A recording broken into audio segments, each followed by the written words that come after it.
Hello my dear friends. As you know, we are learning the chapter rotational dynamics. From that we have completed circular motion, and from the last 4 videos we are learning the different concepts in the rotational motion, like the expression for kinetic energy, angular momentum, torque acting on the rotating rigid body. And in the last video we learned the theorem of parallel axis. Now today we have to learn the theorem of perpendicular axis. For that, let us revise the concept of moment of inertia. See, in the theorem of parallel axis, we considered the rigid body. Suppose O is the point on that rigid body. This rigid body is rotating about this axis of rotation. So moment of inertia about this axis of rotation we used to denote with the IO. Okay, and we write IO is equal to, how we find that? Suppose this is the particle situated at the point P having the mass dm and situated at a perpendicular distance r.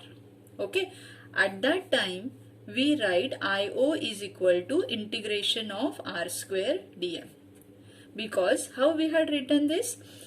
This body is made up of the large number of the particles, and all particles are having the masses dm situated at a perpendicular distances r. So that moment of inertia of this whole body will be the sum of moment of inertia of all the particles, and that will be r square dm and r square dm plus up to the n particles, and this sum we denote with the integration, and since all the terms are same, we had used the integration. In short, the moment of inertia by definition is what? mr square. That means the product of the mass and the square of the perpendicular distance from the axis of rotation. So we use this concept here in the case of the theorem of parallel axis. Now, in the case of theorem of perpendicular axis, we will not consider the rigid body. We will consider the plane lamina, like this. So this part we will not show here. So it is representing the plane lamina. Remember that the theorem of parallel axis can be used for the any rigid body. Remember, any rigid body for the parallel axis. But the theorem of perpendicular axis strictly used only for the lamina or the laminar bodies. Remember this. Okay. Now, suppose in this plane lamina, these are the two mutually perpendicular axes, x-axis and the y-axis. Okay, x-axis and the y-axis.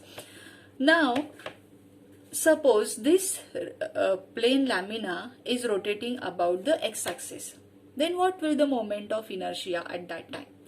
To find that, let us consider the particle situated at the point P having the mass dm. So suppose this lamina is rotating about this x-axis. Then how we will find that moment of inertia of this particle? Very simple. Let us draw the perpendicular here. So this is the perpendicular distance of this particle from this axis of rotation, and this distance is parallel to y-axis. So this distance will be y. So this perpendicular distance is the y. That means this particle is situated at a perpendicular distance y from this x-axis of rotation. In this way, suppose all particles are having the masses dm which are situated at a perpendicular distance y, then moment of inertia of all those particles will be what? Square of perpendicular distance multiplied by dm. For the second particle also, square of perpendicular distance and mass. Okay, so in this way for the n particles we can write that y square dm, and addition of all these moment of inertia for the different particles will gives you the moment of inertia about the x-axis. So Ix. Understood this? Okay, so for this particle the moment of inertia is the y square dm. For the different particles also the moment of inertia will be y square dm. Addition of all those moment of inertia will give the moment of inertia of this plane lamina about the x-axis of x-axis. Okay. Now similarly, suppose this is the y-axis, this lamina is rotating about this y-axis, then moment of inertia will be Iy. How to find that moment of inertia when that lamina is rotating about the y-axis? Very simple. Same way we can find for the y-axis also. See, this is the axis of rotation now. Consider this is the particle. So find the perpendicular distance of this particle from this axis of rotation. What will be that perpendicular distance? X. How? See, this distance is parallel to the x-axis. So whatever this x distance, same distance will be x. So in this way the perpendicular distance of this particle from this axis of rotation is the x. So what is the moment of inertia of this particle? So that will be x square dm according to the definition. Mass dm and the square of the perpendicular distance. So in this way there are the large number of the particles. So they are also having the moment of inertia while rotating about that y-axis of rotation. That moment of inertia of the different particles also x square dm. In this way for the nth particle also x square dm. So that will be Iy. Now consider Ix. See, in the Ix what we get? Y square dm plus y square. That means the addition of sum of all same terms. So that same terms can be given, addition can be written as with the integration. So that will be integration of y square dm. Here also Iy is the addition of or the sum of same terms x square dm. So that sum can be represented with the integration of x square dm. So this is the Ix and this is the Iy. Got it? How it is? Yes. Once you understood this, there is nothing difficult to understand the theorem of perpendicular axis. If you understand this concept, how we have find the moment of inertia about the x-axis, how we have find the moment of inertia about the y-axis, then you can easily understand the moment of you can easily understand the theorem of perpendicular axis. So let us consider the theorem of perpendicular axis. You can write along with me. Now consider initially the mathematical statement of this theorem. That mathematical statement is Iz is equal to Ix plus Iy. Now I will not write initially the statement, theoretical statement. Okay. Let me explain what are the Ix, Iy and Iz. Then you will understand the statement. For that let us consider the lamina. Okay. Draw the bigger lamina, so you can draw the figure properly. Now suppose this is the point O. Okay, now it's a x-axis, it's a y-axis, and suppose this is the z-axis. Okay, so see how these are the axes here. See, these are the two mutually perpendicular axes, x and the y. These are in the plane of the lamina.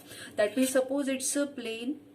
In that plane, this is the y-axis and this is the x-axis. So both the axes are mutually perpendicular to each other and they are in the plane of the lamina.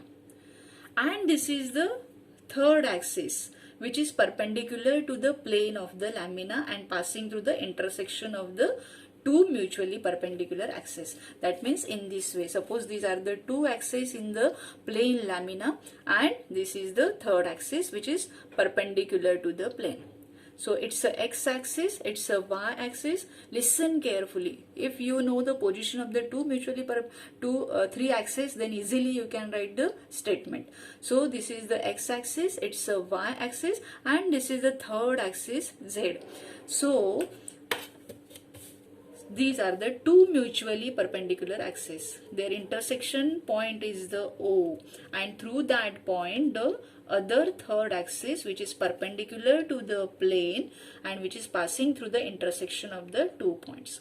So it is in this way this is the position of the three mutually perpendicular axes on the plane or on the laminar body. So once you understand this, then you will understand this statement, this mathematical statement. See, what is that? Sum of moment of inertias about the two mutually perpendicular axes equal to the moment of inertia about the axis passing through the point of intersection of the two mutually perpendicular axes and perpendicular to the laminar body. How simple? That's why I was telling that you listen carefully the explanation of this explanation of the position of the three axes. Once you know how they are, you can write the statement. I repeat the statement. You can write that statement. What is that? The sum of moment of inertias about the two mutually perpendicular axes lying in the plane of the lamina is equal to moment of inertia about the axis passing through the intersection of the two mutually perpendicular axes and perpendicular to the plane of the lamina. This is the statement of the perpendicular axis. Now let us have the proof. For the proof, we have to consider the small particle having the mass dm situated at the point P. Okay, situated at the point P. Okay, so you can write in the explanation. Okay, what you can write? Consider the plane lamina having the mass m. Okay, consider the two mutually perpendicular axes x and the y lying in the plane of lamina. You can write, consider the z-axis perpendicular to the plane of the lamina and passing through the two mutually perpendicular axes and passing through the point of intersection of the two mutually perpendicular axes. Consider the particle having the mass dm situated at the point P. Okay. Now, see now, consider we have to consider here. Let us consider r be the distance of this z-axis from this particle P. So you can mention about the r. R is the perpendicular distance of the particle P from the z-axis. Okay. Now we have to draw the perpendicular from the point P and denote it as a m. So you can see this PM is parallel to y, and that PM is the perpendicular distance of this particle from the x-axis. Okay, so this distance will be what? Since it is parallel to the y, it will be y. What will be OM? OM is parallel, OM is on the x-axis, so you can write this distance as a OM as a x. So mention about this, PM is equal to y and OM is equal to x. Okay, once you had written this, then you can write by definition, what you can write? Moment of inertia about the x-axis. What is that now? We already learn here. What is that? See, Ix, that means moment of inertia about this axis of rotation. So suppose this is the particle P. What is that distance? Perpendicular distance y. So that square of the perpendicular distance, and the mass is the dm, and addition of all the moment of inertia about the different particles. So addition will be integration. Okay, Ix we had written. Also we can write Iy, moment of inertia about this y-axis of rotation. This particle is at a, see, this perpendicular distance. Okay, this is equal to x. So this particle is at a distance, perpendicular distance x from the y-axis of rotation. See, this is the y-axis of rotation. This particle is here. So what is that perpendicular distance? This one. So this is equal to x. So we can write that x square dm, and in this way the integration, because all moment of inertia about for the different particles we have to add. Similarly, we can write Iz. Now we had considered r is the perpendicular distance of this particle from this axis of rotation z. So we can write z square dm. So let us consider this as a equation number 1. Now we have to prove this statement. For this, consider what we have to consider? This triangle OPM. What you can observe? It is the triangle OPM is the right angle triangle. So we can apply the Pythagoras theorem. See, OPM. OP is the hypotenuse. So we can write r square is equal to x square plus y square. X square plus y square.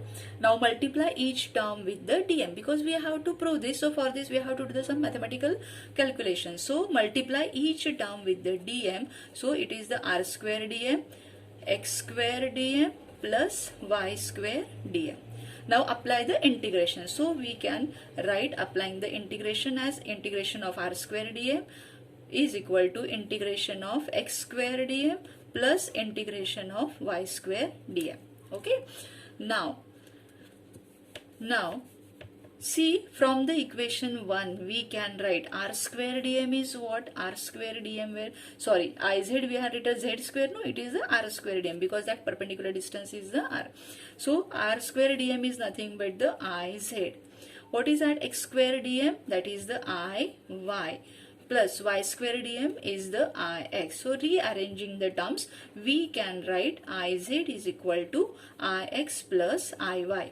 In this way, we have proved the theorem of perpendicular axis. What is the statement? Sum of moment of inertia is about the two mutually perpendicular axes lying in the plane is equal to moment of inertia about the axis passing through the point of intersection of the two mutually perpendicular axes and perpendicular to the laminar body.